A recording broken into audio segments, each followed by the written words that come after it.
një nga arritjet më të rëndësishme të shtetit ton viteve të fundit.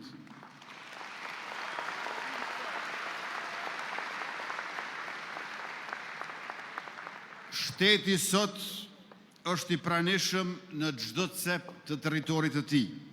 Ligji zbatohet njësoj për të gjithë. Kjo nuk ka qenë e lehtë, por ka qenë e domosdoshme. Dhe jemi krenar që ja dolëm bashk të realizonim atë që të tjerët para nesh e quanin të pamundshme.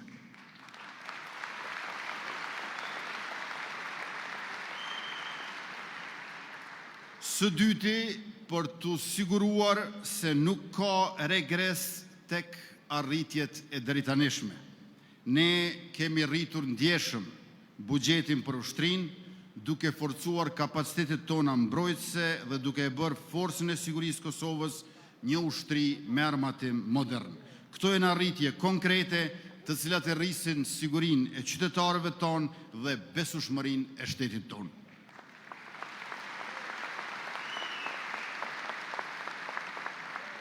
Por natyrisht ne nuk ndalemi këtu. Në mandatin që na pret, do të investojmë edhe 1 miliard euro të tjera në armatim dhe pajisje moderne ushtarake, ashtu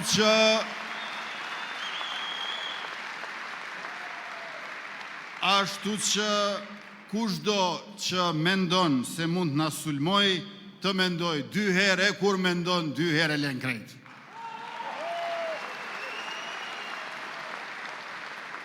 Do të ndërtojmë fabrikën e municionit dhe dronëve, duke e kthyer sigurinë edhe në motor të zhvillimit ekonomik, teknologjik dhe industrial. Kjo do të thotë vende të reja pune, transferim njohurish dhe rritje e kapaciteteve vendore. Do të fillojmë programin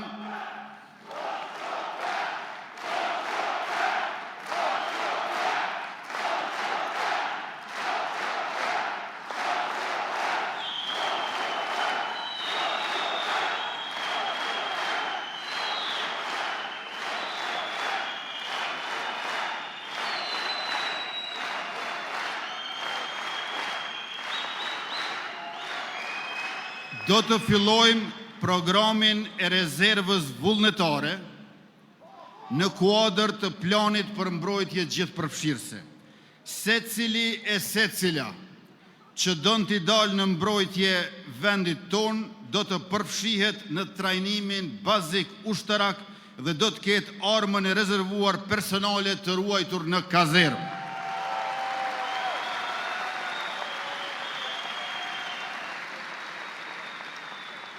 Dhe në rast të mobilizimit, secili e secila do ta di vendin se ku duhet lajmërohet për të marrë armën dhe cilat detyra do t'i ketë.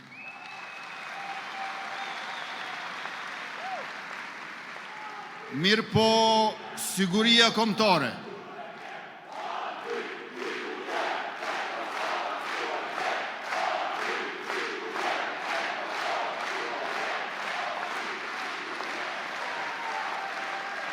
Mirë po, të nderuar të pranishëm, siguria kombëtare nuk kufizohet vetëm në mbrojtje ushtarake. Siguria është edhe energji. Pa energji të qëndrueshme nuk ka ekonomi të fortë.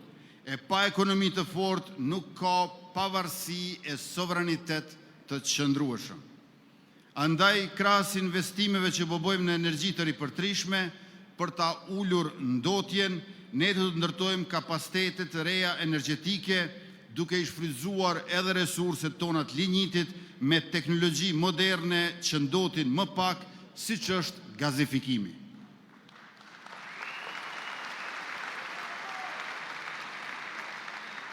Kjo është rruga jonë, të përdorim pasurinë që kemi me mençuri dhe përgjegjësi për ta siguruar furnizimin e qëndrueshëm me energji elektrike dhe njëkohësisht për ta mbrojtur mjedisin jetësor. E siguria nuk është vetëm mbrojtje dhe energji. Siguria është edhe ujë. Një shtet i sigurt është një shtet që garanton ujë të pijes për qytetarët e tij, për bujqësinë e për industrinë. Në kuadër të sigurisë kombëtare, ne do të investojmë 400 milion euro për të ndërtuar 5 diga të reja.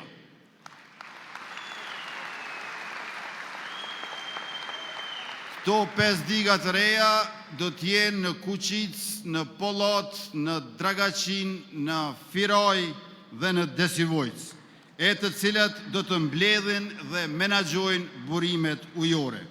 Përmes këtyre investimeve do të sigurojmë furnizim qëndrueshëm me ujë të pijes për gjithë qytetarët, do të rrisim potencialin për bujqësi intenzive dhe do të arrisim rezistencën tonë ndaj ndryshimeve klimatike.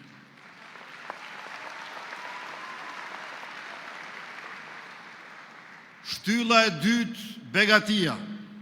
Siguria që kemi ndërtuar është themeli mbi të cilin po e rrisim begatin.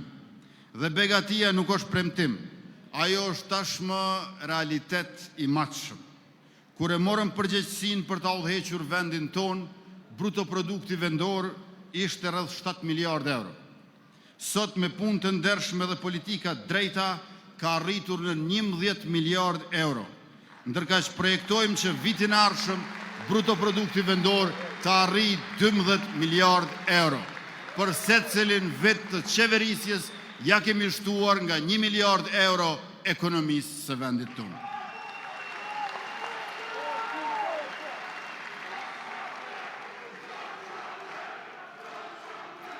Kjo rritje ekonomike nuk ka mbetur në statistika. Ajo është përkthyer drejt për drejt në rritje të pagave, të pensioneve dhe të mbështetjes për familjet. Ndërsa qeverisja jonë e mirë është garancia e vetme që ekonomia do të vazhdoj me rritjen, me trendin e njëjtë e bashkë me ekonominë të vazhdojnë të rriten edhe pagat, pensionet dhe mbështetja për familjet.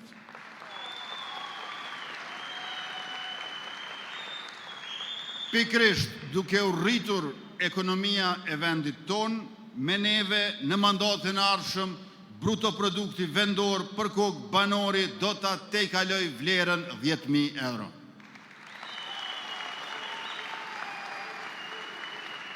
Paga minimale do të vazhdoj të rritet çdo vit, ashtu siç kemi bërë gjatë këtij mandati, kur pagën minimale që e gjetëm 130, përkatësisht 170 euro, në vitin e ardhshëm e sjellim në 500 euro dhe në 425 euro qysh me 1 janar 2026.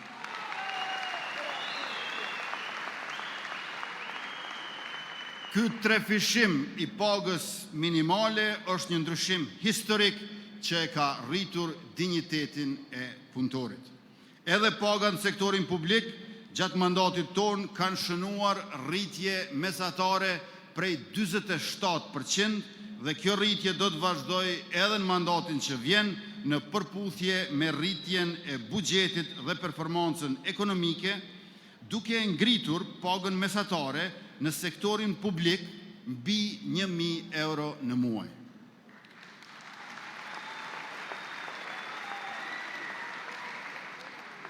Ju e dini që pensionit i kemi gjetur 90 euro dhe tashmë i kemi ngritur në 150 euro, pra për 2/3, duke e bërë vendin ton shtetin e parë në rajon ku asnjë i moshuar nuk jeton nën pragun e varfërisë prej 5 euro në ditë. Rritja e pensioneve do të vazhdoj bashkë me rritjen e buxhetit e veçanërisht me kompletimin e reformës pensionale.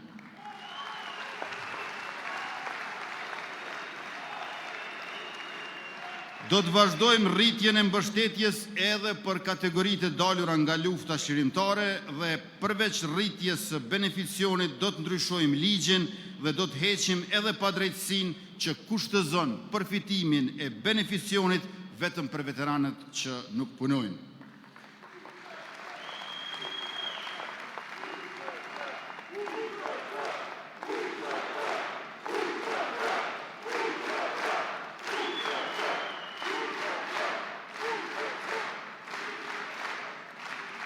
Shtesat për fëmijë i kemi gjetur 0 euro, që do të thotë se nuk i kemi gjetur fare. Sot ato janë 30 deri në 45 euro për çdo fëmijë. Ndërka që mandatin e ardhshëm do t'i dyfishojmë shtesat për fëmijë.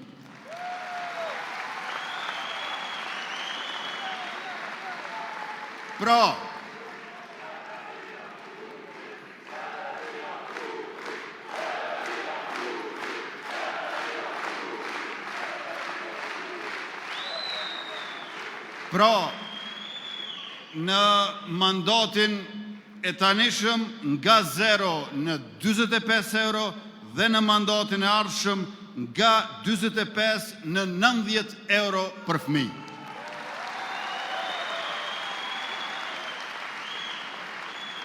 E të dashur qytetar, me këtë rritje do të lëm prapa edhe disa vende të Bashkimit Evropian sa i përket shtesave për fëmijë.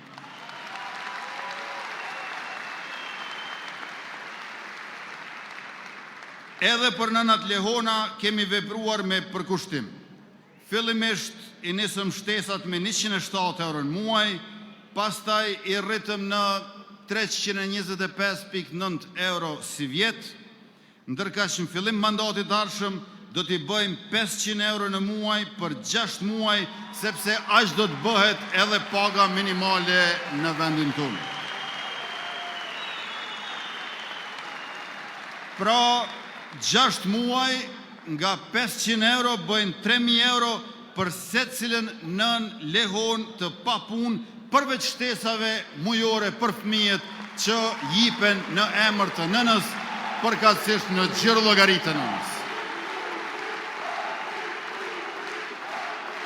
Kjo pra, të dashur të pranishëm, është politika jonë, familja në qendër të zhvillimit e të mirëqenjes. Begatia e shtuar për çdo familje nënkupton begati për ekonominë dhe për shtetin. Më shumë të ardhura do të thotë më shumë konsum, më shumë prodhim vendor dhe më shumë vende pune. Prandaj ne do të vëmë në dispozicion 1 miliard euro garanci sovrane, të cilat do të shërbejnë si hipotekë për të garantuar investimet private në fabrika dhe në prodhim. Kjo është mënyra se si i vëmë në funksion burimet tona natyrore dhe fuqinë tonë punëtore.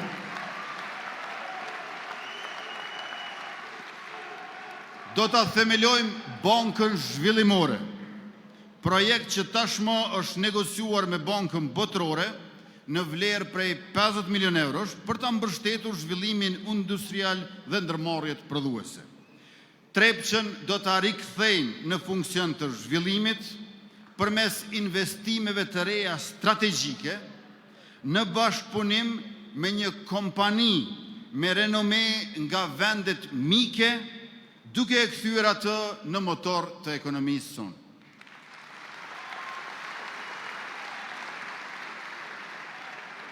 Ekonomisë sonë do t'ja shtojmë edhe turizmin dimror si komponent të rëndësishme zhvillimi.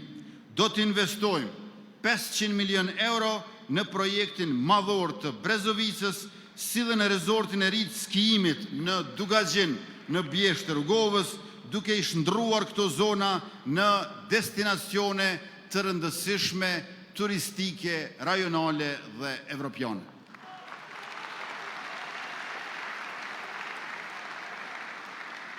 Në sport do të investojmë 250 milion euro për ndërtimin e 20 stadiumeve të futbollit në 18 komuna të Kosovës, anë e mban Republikës, për të siguruar infrastrukturën e nevojshme sportive për të rinjtë tonë dhe lojrat mesdhetare 2030.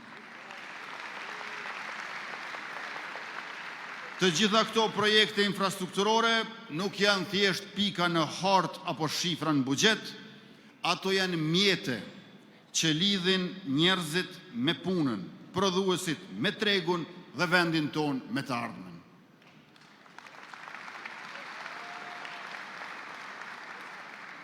Duke përfunduar rrugët që kemi nisur dhe duke filluar projekte të reja strategjike, unazën e Prishtinës, autostradën Gjilan-Prizren, nga Banulla në Përshtime e në Qavdullës dhe magistralën e Dugagjinit, nga Istogu në Pej në Deçan, në Gjakov e deri në Prizren, ne po ndërtojmë infrastrukturën që jep hov e kuptim zhvillimit ekonomik, që e shpërndon begatin në çdo rajon dhe që e bën shtetin funksional për çdo qytetar.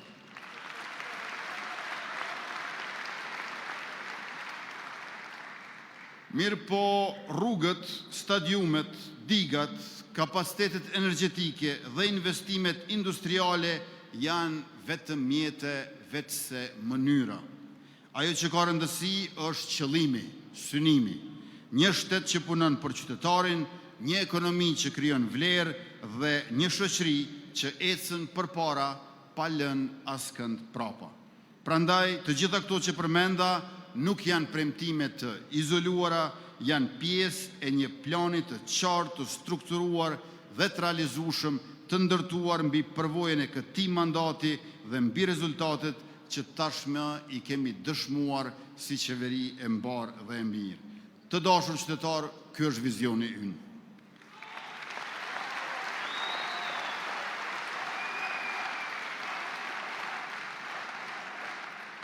Por përveç se vizioni yni, kjo është edhe ftesa jonë, është thirrja jonë që të ecim bashk me besim dhe vendosmëri drejt një të ardhme më të sigurt e më të begat. Sot para jush nuk vim me premtime për të harruar, por me zotime për të jetuar. Kjo qeveri nuk matet me fjalë të bukura, por me punë që lën gjurmë të thella. Para jush nuk sjellim një listë dëshirash, por një plan që njeh realitetin dhe avanson atë. Mandati që kërkojmë është mandat pune, drejtësie dhe dinjiteti për secilin, mandat sigurie dhe begatie për të gjithë.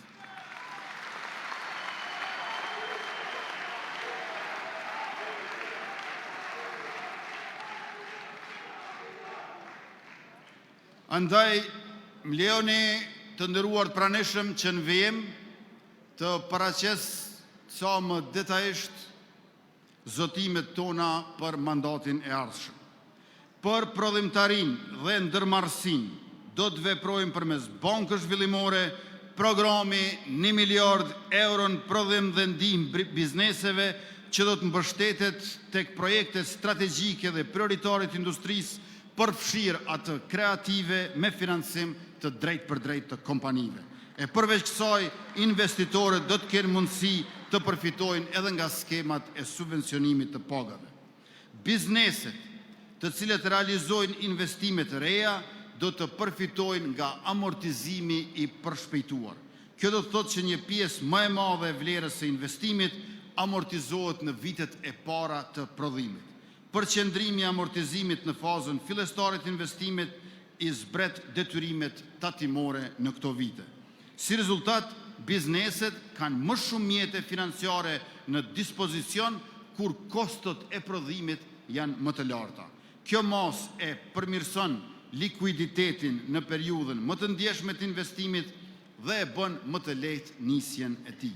Për shembull, një biznes që investon në makineri të reja mund të paguaj më pak tatim në vitet e para dhe t'i përdor mjetet për paga, lënë të parë apo zgjerim të prodhimit. Sektori privat, bizneset do të jenë në fokus të qeverisjes sonë për herë.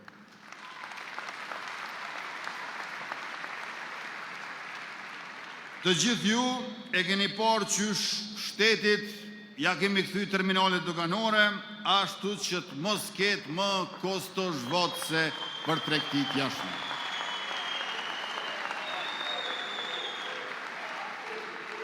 E në pranverë të vitit që vjen, të gjitha terminalet doganore do të jenë publike pra të shtetit.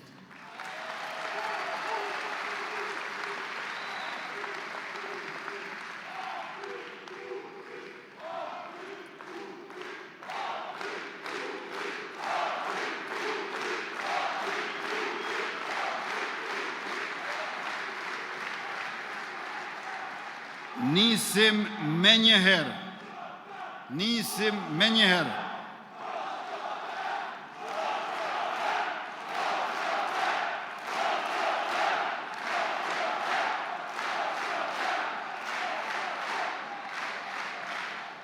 Nisim me njëherë me arkat fiskale digitale, duke hequr barrën e panevojshme për bizneset. Punën e mirë do ta vazhdoj me sistemin e ri digital të faturës elektronike Business, i cili do të mundsoj mbikëqyrjen kohë reale të detyrimeve të TVSH-s, por edhe rimbursimin automatik e pa procedura të stërзgjatura. Më pak kontrole për bizneset e lehtësi për rimbursimin e tatimit mbi vlerën e shtuar.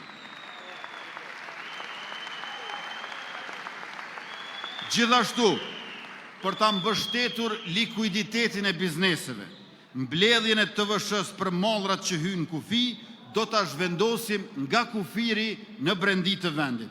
Data e pagesës së detyrimit të TVSH-s do të zhvendoset në muajin pasues nga muaji kur lind detyrimi në kufi, ngjajshëm siç e kanë bizneset për TVSH-n e brendshme.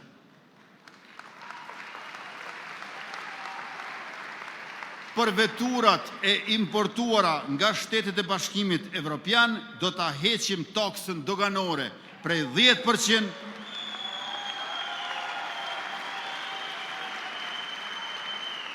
gjë që do të mundsoj kosto më të lirë për qytetarët në blerjen e veturave. Ne kemi qenë e do të jemi qeveria që është angazhuar më shumti për programe e projekte inovacioni dhe për mbështetjen e sektorit të teknologjisë së informacionit. Këtë mandat do ta nisim valutën digjitale të Kosovës.